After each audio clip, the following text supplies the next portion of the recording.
Hey guys, welcome back to the channel, and in this video I'm going to be talking about fear of failure and why it's probably holding you back from trading success. Now, the first thing to say is that there are two ways that fear of failure can manifest and be created. The first one is basically from being beaten up in the past by the markets. So if you imagine every trader's journey, they have a lot of failure, a lot of hiccups, a lot of road bumps along the way. That's very normal. Almost no one starts trading and is a winner right out the gate. It's very, very difficult, almost impossible. In fact, in all my years of coaching and training traders, I've never come across someone who was that way. And so when you see successful traders who 10, 15 years into their careers, who are making, 6 figures or 7 figures a year, what you find is that many of them have almost a survivor bias. They've been beaten up in the past, and so that's made them a little bit more cautious, and they can actually not take as many risks or sensible risks as would make sense given their level of experience, given their level of conviction in trades. So that's one way that fear of failure can cause traders to become a bit more conservative. Now, the second thing is coming much more from things in our childhood, in our past. Now, in my work as a hypnotherapist, I look into people's past and help them find the connections with things that happened. So with regards to fear of failure, it could be something like trying really hard at something and it not working out. That's very common. So the pain of playing in a football game, getting to a final and missing a penalty. If you're a young person, the kind of mental narrative that you get there could be something like, well, that hurt, I invested everything, I gave it my best and it wasn't good enough, so next time I'm not going to invest fully. I'm not going to put everything in there because if I do, it's going to hurt like this again. Now, obviously, as adults in our 20s, 30s, 40s, 50s, it's very easy to say, well, no, that's not the lesson. But if you're a 10-year-old kid and football means a lot to you and it really, really hurts and you don't have the mental fortitude or resilience to deal with that, that can be a very serious issue. So they're the two things. One is getting beaten up in trading in the past or maybe more recently. And then the second one is from childhood traumas, things where you put a lot of effort in or you failed or perhaps you were embarrassed, maybe you did a song in a talent competition or someone said something that made you feel very self-conscious. And so the idea of trying hard, putting yourself out there, those kinds of things can be the root causes of a lot of these problems.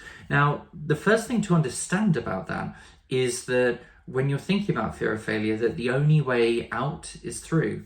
You can't take a back seat with this. You can't sit and wait for it to get better. The only way out is through, which means that you need to push through it. You need to get the positive reference experiences, which will allow you over time to do better, become more successful, to understand the pain isn't bad. So the first thing to do is taking an approach just like a bodybuilder. Well, what does a bodybuilder do? They find out how much weight they can lift for 8 reps or 10 reps or 12 reps. And then the next time they try and add 2%, 3%, 5% more. Or they add another rep.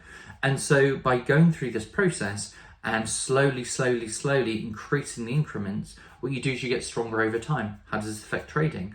Well, you can start to decide where are you, and rather than judging yourself, rather than saying, oh, I should be doing this, I should be doing that, it's much more important to start saying, okay, where am I going wrong here? Where is my current level? And what does 5% better look like?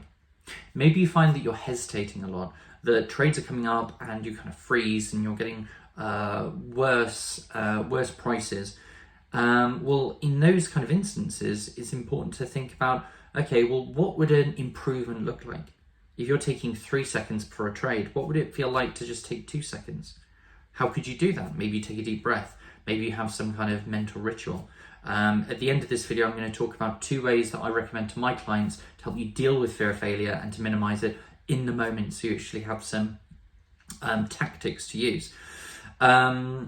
So once you have identified the fear of failure, once you know where it's coming up, the next thing is to judge it and to understand where are you now and what does 5 or 10% improvement look like, and start shooting for that. So start shooting for those improvements. Now the next thing is, how do you deal with it? So once you've identified it, once you're measuring it, how do you deal with it? Well, the first thing is to do an internal body scan and decide, okay, where is that fear? The fear is a feeling, and feelings are in our body. They're not just in our heads. So where are you feeling it? Are you feeling it in the shoulders, the tightness, in the chest? Maybe it's hard to breathe, there's a pressure. Maybe it's in the stomach, you're feeling butterflies, kind of queasiness. Where do you feel the feeling? And what you can do, a really good exercise, is you imagine seeing the feeling inside your body. So maybe it's butterflies in the stomach, maybe it's a red mist in the chest. And what I want you to do is imagine taking that energy and just pushing it out through your shoulders into your arms, and imagine kind of storing it in your hands. And imagine it just building up, building up, building up, and imagine just pushing it out with your hands in just like a beam of light. It could be black light, red light, yellow light, doesn't matter. But imagine seeing that light leaving that negative energy, that belief, that fear, whatever it is, leaving the body. Now, you can do that very quickly. It takes about 30 seconds. You can do it with your eyes open, your eyes closed. Doesn't really matter, but the stronger you get into that, the more of a visualization you do. Perhaps it's when there's a big planned trade coming up and you want to feel a little bit calmer. That's a really good exercise to do. Now, the second thing that I'm going to advise is mapping out the fears. So asking yourself, what will happen if this happens? Okay, I lose my account. Well, what happens next? Well, I'd maybe have to get a job and trade part-time. Okay, well, what would happen then if you keep trading and it doesn't go well? Well, I'd want to do it for 6 months, but maybe I'd have to get a second job. Maybe I'd have to get more coaching. Maybe I'd need to, spend more time the weekends prepping rather than spending it with friends and family. Okay, what happens next? And what you can do is keep going, what's the next thing that happens? What's the next thing that happens? What's the next thing that happens? And what you realize is that actually all these fears, all these worries, nothing's that bad. One of my favorite phrases is that the things we fear the most have already happened. And in trading and in fear of failure, that's absolutely true. A lot of the things we're worried about have actually happened. We have had a job before and it wasn't the end of the world, right? Most people have jobs, most people aren't traders, and most people get on with it and it's not the biggest deal. So thinking about what are the things that are costing you the most emotion there. The other thing to think about is trying to understand, well, what am I actually worried about here? Is it fear of judgment? Like going a level deeper into the fear. Am I worried about what my friends and family will think if I don't make it as a trader? If I'm trading on a trading floor, am I worried about judgment from my colleagues or other people in my trading groups, or maybe, your manager or whoever? So is it fear of judgment? Is it fear of the pain yourself? Is it fear of losing money? Like within the fear of failure, there's a lot of different kind of fears that sort of stem from that. So what are you most scared about? And then understanding and reframing. So the next part is then reframing it.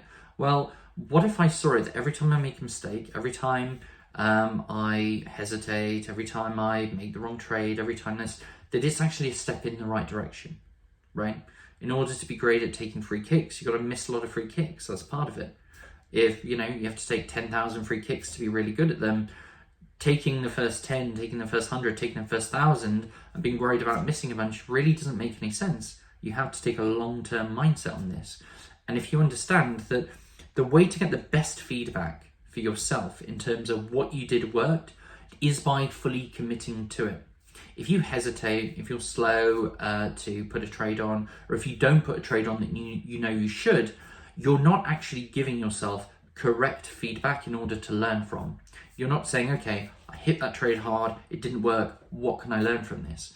Instead, what you're doing is you're getting poor feedback where the execution is flawed, and actually you're not learning the right lessons because the stuff you have in your head is not being tested, is not being pushed to the limits.